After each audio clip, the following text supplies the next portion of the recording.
Die Welle.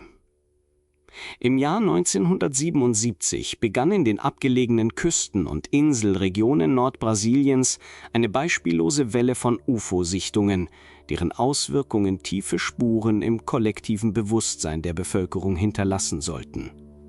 Die Unruhe breitete sich über mehrere Jahre hinweg aus und machte Orte wie Colares, Vigia und Belém zu Synonymen eines furchteinflößenden, bis heute rätselhaften Phänomens. In den warmen Nächten der Mündungsregion des Amazonas kam es zu Ereignissen, die selbst nüchterne Menschen in Angst und Zweifel versetzten. In Colares begann alles wie ein leises Flüstern. Fischer, die mit ihren Kanus auf dem Fluss arbeiteten, erzählten plötzlich, dass Lichter am Himmel auftauchten, die scheinbar aus dem Nichts kamen. Am Anfang waren es winzige Punkte, dann wurden sie zu leuchtenden Kugeln, die lautlos über den Mangrovensümpfen schwebten, auf und niederstiegen und dann für Minuten reglos in der Luft verharrten. Ein alter Fischer namens Francisco blickte in einer der ersten Nächte fassungslos zu dem gleißenden Punkt über dem Wasser und sagte später: »Es war, als würde ein zweiter Mond direkt über meinem Kanu stehen. Ich konnte meine Hände nicht mehr bewegen, als das Licht mich traf. Es war, als hätte es mich festgenagelt.« Mit den Lichtern kamen die Gerüchte. Im Dorf machten Stimmen die Runde, dass immer mehr Menschen seltsame Verletzungen bekamen, nachdem sie von den Strahlen getroffen worden waren.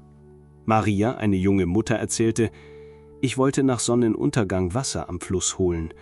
Plötzlich spürte ich einen brennenden Schmerz an der Schulter, als hätte mich etwas gestochen. Das Licht war direkt über mir. Danach fühlte ich mich tagelang schwach, als wäre das Leben aus mir gewichen.« Ärzte standen vor Rätseln. Die Opfer hatten runde Male auf der Haut, wie von Saugnäpfen, Verbrennungen ohne sichtbaren Brandherd und litten an plötzlicher Erschöpfung und Blutarmut. Die Angst kroch langsam in jedes Haus. Fenster wurden mit Blechen vernagelt, Türen verschlossen, sobald die Dämmerung hereinbrach. In den Straßen wurde es schon lange vor Mitternacht still. Wer konnte, blieb eng bei der Familie. Immer wieder durchzuckten Lichter die Nacht, fuhren lautlos von Baumkrone zu Baumkrone, stoppten mitten über Wieweiden und Flussarmen oder tauchten hinter Hausdächern auf. Viele behaupteten, sie hätten Schatten in den Lichtern gesehen, Formen, die niemals zu einem Tier oder Menschen passten. Die Zahl der Berichte wuchs rasant. Täglich kamen neue Zeugen hinzu, darunter auch Offizielle. Der örtliche Polizist von Vigia, José, beschrieb in seinem damaligen Protokoll: »Meine Männer und ich wurden mitten in der Nacht geweckt, weil ein Licht das ganze Dorf beleuchtet hat.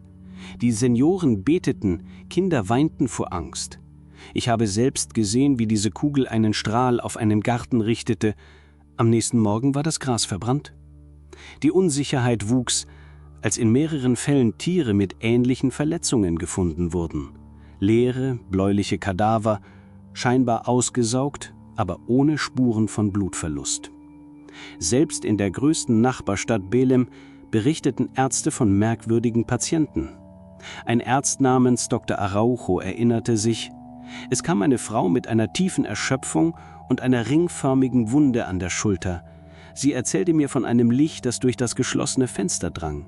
Ich habe so etwas noch nie gesehen, medizinisch war das nicht erklärbar.« Zeitungen und Radios griffen die Fälle sofort auf und entwarfen daraus einen Mythos: Chupa Chupa, Gasauga, ein Baron der Finsternis, der nachts das Leben aus Menschen und Tieren sog. Die Behörden schienen überfordert. Als sich immer mehr Berichte stapelten, entsandte das brasilianische Militär eine Spezialeinheit nach Colares. Die legendäre Operation Prato wurde eingerichtet. Major Uirang Hollander wurde Leiter der Untersuchung. Seine Aufgabe war eindeutig: er sollte herausfinden, was es mit den Erscheinungen auf sich hatte. Im Militärlager wurden Kameras und Messgeräte installiert, Befragungen mit den Zeugen durchgeführt und Dutzende Lichtkugeln dokumentiert. Die Soldaten waren skeptisch, doch schon beim ersten nächtlichen Einsatz bemerkten sie selbst ein schimmerndes Licht am Horizont. Hollander notierte in sein Tagebuch: »Eine silberne Kugel stand unbeweglich über dem Fluss. Wir spürten, wie unsere Haut kribbelte, als sie näher kam. Keiner wagte sich aus dem Zelt.« Parallel dazu versuchten lokale Wissenschaftler, die Ursache der Welle zu ergründen. Erklärungen reichten von Wetterballons über seltene Naturphänomene bis hin zu heimlichen Militärprojekten. Doch einige der Lichter bewegten sich gegen den Wind, stiegen blitzartig in Höhen, die kein bekanntes Flugobjekt schaffte. Medienberichte schürten die Angst zusätzlich. Im ganzen Land sprach man bald von Colares als der Insel der gejagten Menschen. Die katholische Kirche schickte Priester, die beteten, um das Böse fernzuhalten. Psychologen erklärten, dass die langanhaltende Angst eine kollektive Hysterie angeheizt hatte. Doch die Lichter blieben real.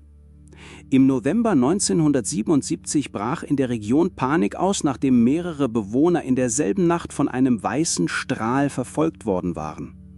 Einer der Betroffenen, ein Fischer namens Antonio, schilderte später der Militärpatrouille: Ich rannte weg, spürte etwas wie einen Windstoß. Dann wurde alles still. Als ich wieder zu mir kam, war ich zu schwach aufzustehen. Meine Haut brannte wie Feuer. Mit Ende des Jahres nahm die Intensität der Attacken etwas ab, doch bis 1981 wurden Phänomene sporadisch weiterhin gemeldet. Es gab nun fast keine Nacht mehr, in der wenigstens ein Bewohner von einer Begegnung berichtete. Lichter tauchten über Feldern auf, standen über Dörfern. Manchmal blieben sie stundenlang am selben Fleck. Kinder zeichneten die Kugeln und Strahlen nach, ihre Bilder landeten zusammen mit den Berichten im Dossier der Operation Prato. Der Generalstab ordnete schließlich das Ende der Mission an und noch im selben Jahr wurden zahlreiche Dokumente und Fotos ins Hauptquartier nach Brasilia geschickt. Bis heute ist nur ein kleiner Teil davon öffentlich zugänglich. Major Honander, der die Untersuchung leitete, beschrieb rückblickend: Wir kamen als Skeptiker. Am Ende hatten wir mehr Fragen als Antworten. Es war nicht alles erklärbar, was wir sahen und hörten. Als sich die Region langsam beruhigte, blieb eine tiefgreifende Veränderung zurück. Die Menschen zogen früh die Fensterläden zu. Noch Jahrzehnte später schwören hunderte Zeugen, das Licht in den Mangroven wiedergesehen zu haben. Ein gleißendes Wunder, ein Fluch. Symbol einer Zeit, als der nächtliche Himmel Brasiliens mehr Fragen aufwarf, als ein Leben je beantworten kann. Die alten Wunden von Colares, die Furcht vor dem Chupa Chupa und die Geschichten der Überlebenden leben in der Region weiter. Erzählt werden sie von jenen, die damals schweigend unter der großen Angst geduckt ausharrten, bis der Tag den Spuk am Horizont wieder vertrieb. Auch nach dem Jahr 2000 wurden in Brasilien immer wieder mysteriöse Himmelserscheinungen und UFO-Sichtungen gemeldet. Die Faszination für das Thema reißt in Gesellschaft und Medien nicht ab und es gibt zahlreiche Berichte über unerklärliche Lichter, Objekte und sogar angebliche Begegnungen mit unidentifizierten Flugphänomenen in verschiedenen Landesteilen. Beispielsweise kam es im Mai 2020 in Magé bei Rio de Janeiro zu landesweiter Aufmerksamkeit, als Bürger in den sozialen Medien Videos gepostet haben, die leuchtende Kugeln und farbige, blinkende Lichter am Himmel zeigen sollten. Die Aufnahmen lösten Spekulationen über einen UFO-Absturz aus, erreichten die brasilianische Presse und trieben Begriffe wie Magé-UFO in den Trends nach oben.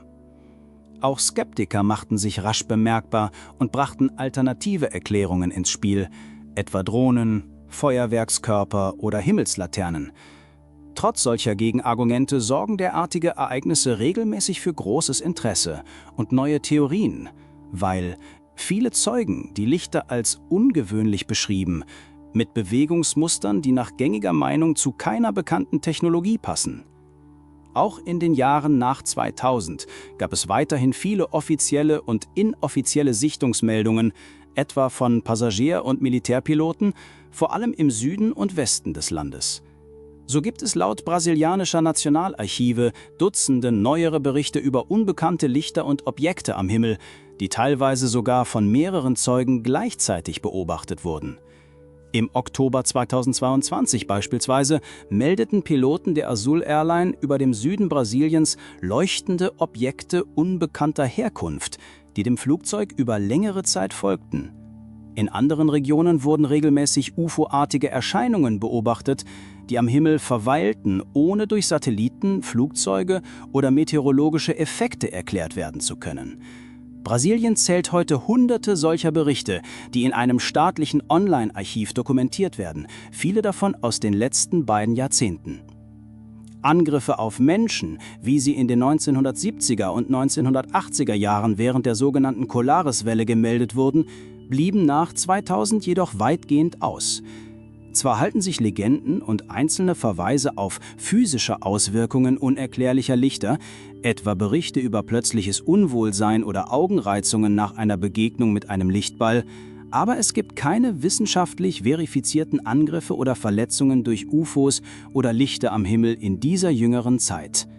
Die meisten modernen Fälle beschränken sich auf Sichtungen leuchtender, sich ungewöhnlich bewegender Objekte. Berichte über Verfolgungen oder physische Angriffe stammen überwiegend aus dem historischen Kontext oder werden im heutigen Brasilien oft als Sensation, aber kaum noch als belegte Angriffe diskutiert. Zusammengefasst kann man sagen, auch nach dem Jahr 2000 wurden und werden in Brasilien regelmäßig UFOs und seltsame Lichter am Himmel gesehen, wobei besonders die Zunahme von Social Media die öffentliche Wahrnehmung und Diskussion stark beeinflusst. Bis heute regen solche Berichte Fantasie, Faszination und gelegentlich auch Angst an. Angriffe wie in den legendären Fällen der Vergangenheit aber sind nach der Jahrtausendwende nicht mehr dokumentiert worden. Die brasilianischen Nationalarchive enthalten viele aktuelle Meldungen und immer wieder sorgen spektakuläre Beobachtungen für Schlagzeilen, Zweifel und Spekulationen. Vielleicht liegt die Wahrheit hinter den brasilianischen UFO-Berichten irgendwo zwischen Dschungel und Sternenhimmel verborgen. Und solange das Licht am Himmel wiederkehrt, bleiben Fantasie, Zweifel und Hoffnung auf eine Antwort.